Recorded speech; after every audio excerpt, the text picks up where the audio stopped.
जय श्री जगन्नाथ, जय पंचसखा। सत्य मालिका का और एक नया एपिसोड को सबको प्रणाम और स्वागत। आज सत्संग में विचार करेंगे कल्पवट का बारे में। पवित्र श्रीक्षेत्र पर श्री कल्पवट विराजमान है। क्यों यह कल्पवट है?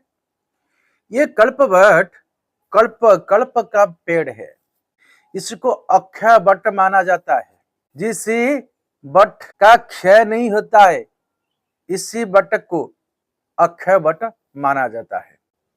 ये कल्प वट कभी क्षय नहीं होगा, परंतु कलियुग का अंत में जब भगवान कल की अवतार लेंगे तभी ये कल्प वट का महिमा को निंदा होगा, इसमें कुछ परिवर्तन होगा। और ये कल्प वट कितना महान है, महापुरुष अच्युतानंद सुंदर भाव में 64 पट्टल ग्रंथ में वर्णन करते हैं। भगवान श्री कृष्ण बोलते हैं अर्जुन को, ये कल्पवट का महिमा क्या है? से वट मूल रे अर्जुन जेहु बसिव दंडे मृत्यु समय न पड़िब जम राजार दंडे। हे अर्जुन, यदि कोई मनुष्य मृत्यु का समय पर ये आकर कल्पवट का वो जो पेड़ है इसका नीचे बैठेगा तो जम राजा इसको नहीं ले पाएगा। इतना पवित्र महान ये कल्पवट का महिमा है, परंतु इस महिमा को निंदा हुआ है। कुछ साल पहले एक भक्त ने इस कल्पवट का नीचे उसका सेंसलेस हो गया और उसको तुरंत मेडिकल लेने का बाद उनका मृत्यु हुआ है, डिक्लेयर हुआ है। परंतु उनका मृत्यु ये श्री मंदिर यानी कल्पवट पेड़ का नीचे हुआ है, ना रास्ता पे हुआ है, ना मेडिकल में हुआ है। किसी को पता नहीं, ये भगवान को पता है। तो महापुरुष जो लिखे हैं इसमें व्यतिक्रम होगा तो कलियुग का अंत में ऐसा ऐसा विलक्षण होगा। और एक कल्पवट का महिमा क्या लिखे है? से बट मोहर विग्रह जहु हेले आघात मोते बड़ बाधा लागई सुना मघवा सुत। मैं दारू ब्रह्म का रूप में श्री मंदिर में रत्न सिंहासन पर बैठेगा, परंतु मेरा जो सचिदानंद विग्रह है, मेरा शरीर है, वो कौन है तुम जानते हो? ये कल्पवट है। ये कल्पवट मेरा शरीर है। और इसको जब चोट आएगा, कोई आघात आएगा कल्पवट को, तो क्या होगा? ना मेरे को कष्ट होगा। क्यों? क्योंकि वो मेरा शरीर है। कितना बड़ा बात को महापुरुष अच्युतानंद वर्णन करते हैं, जो भगवान श्री कृष्ण अर्जुन को बताए थे। और महापुरुष क्या बोले? से वृक्षरु खंडे बकल जेहु देव छड़ाई मुहर चर्म छड़ाइला परिज्ञात हुई। और इसी पवित्र कल्पवट का पेड़ में जो बक्कल है, तो इसको यदि कोई छीन लेगा तो भगवान श्री कृष्ण बोलते हैं कि मेरा शरीर पर जो चर्म है, इस चर्म को कोई खींच लेगा, इससे मेरे को कष्ट होगा। कितना बड़ा गूढ़ बात को महापुरुष ने वर्णन किए हैं, जिसको भगवान श्री कृष्ण ने अर्जुन को बोले थे। तो आज इसमें विघटन हुआ है। क्या हुआ है? न श्री कल्पवट घात हे बजेते बेड़े और नीलांचल छाड़ी जीवे मदन गोपाले। श्री कल्पवट को आघात हुआ है, इसे पवित्र पेड़ का शाखा टूटे है। तो महापुरुष बोले हैं, जब यह घटना घटने लगेगा तभी हम नीलांचल छोड़कर चले जाएंगे, नहीं रहेंगे श्री मंदिर पर। तो ये घटना हो चुका है। और कब कब ये घटना हुआ है, इसके बारे में विचार करते हैं। और क्या बोले अच्युतानंद फिर लिखे जाई फूल मालिका में, कल कल्पवट रे जे डाल मलांग होइब पूर्व भागर लो जाई फूल जेबे ऐसान्य जीवंते तोर लो जाई फूल। ये कल्पवट का पेड़ में मलांग होगा। मलांग मतलब क्या है? एक पेड़ में कभी कभी देखने के लिए मिलता है और एक दूसरा पेड़ उत्पन्न होता है। इसी को उड़िया में मलाग बोलते हैं। और ऐसे घटना भी हो चुका है जिनको पंडा परिहारी ने देखे हैं और बहुत बुद्धिजीवी ने विचार किए हैं उसका बारे में। और महापुरुष लिखे हैं जो कल्प वट का डाल का छेदन भी हो जाएगा और ये किसी समय होगा। और महापुरुष अपना ग्रंथ 64 पटाल में लिखे कल कल्प वट शाखा छिड़ी पड़िब से काले नाना कर्म मान हेब क्षेत्र बरे। ऐसा एक समय आएगा जिस समय कल्प वट का छेदन होगा, उसका शाखा टूट जाएगा। और इसी समय महापुरुष ने बोलते हैं ये पवित्र श्रीक्षेत्र पर बार बार अघटन देखने के लिए मिलेगा, खराब सूचक देखने के लिए मिलेगा। ये कब होगा? न रुद्र ठारू न विंश पर्यंत से ठारे स्थापना होइबे मोर सेवादी भारे। और ऐसे घटना जब होगा 11 अंक में होगा और रुद्र ठारू उर्नविंश पर्यंत से ठारे। रुद्र यानी 11 अंक और उर्नविंश यानी 19 अंक। तो महापुरुष ने ये सुंदर बात को लिखे 11 अंक क्यों लिखे? और ये 11 अंक में सच में क्या कल्प वट का शाखा टूटा था? क्या है 11 अंक का महत्व? ये महापुरुष अच्युतानंद लिखे।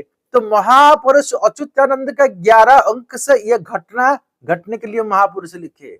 तो इसको तर्जमा करेंगे तो व्याख्या करेंगे तो पता चलेगा।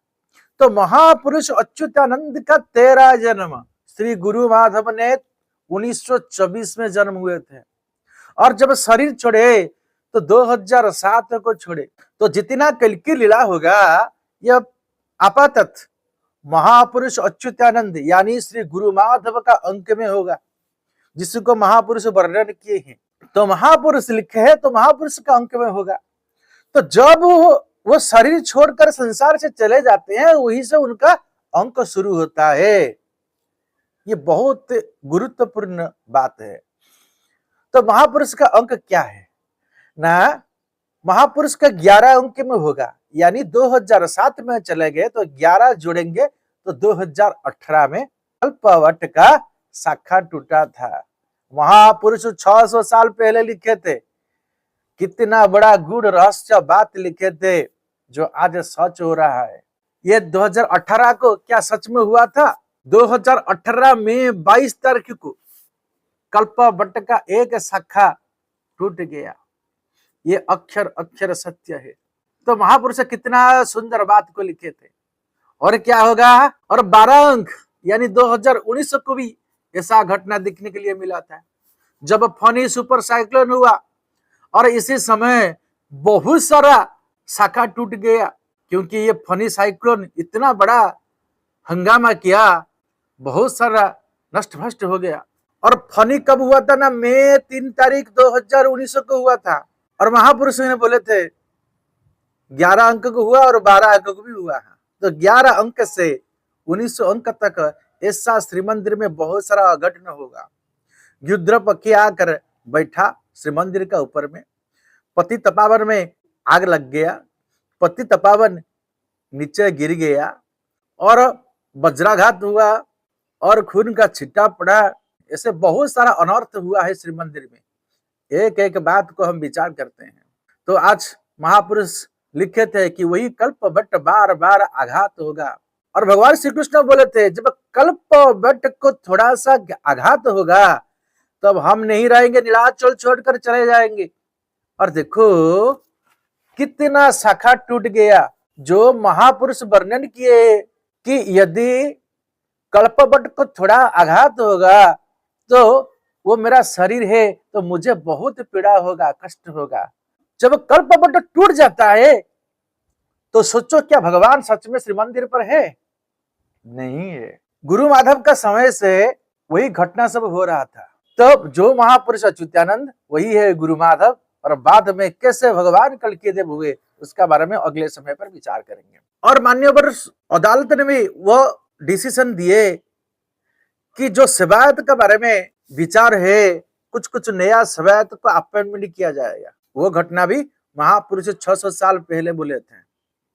और इसी समय क्या होगा, बड़ देउल रे मुही नरहीण वीर बाहर होई भी देखी नर अत्याचार।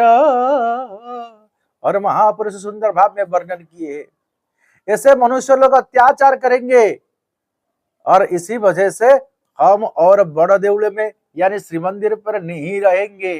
तो यह घटना 2018 और 19 में हुआ था।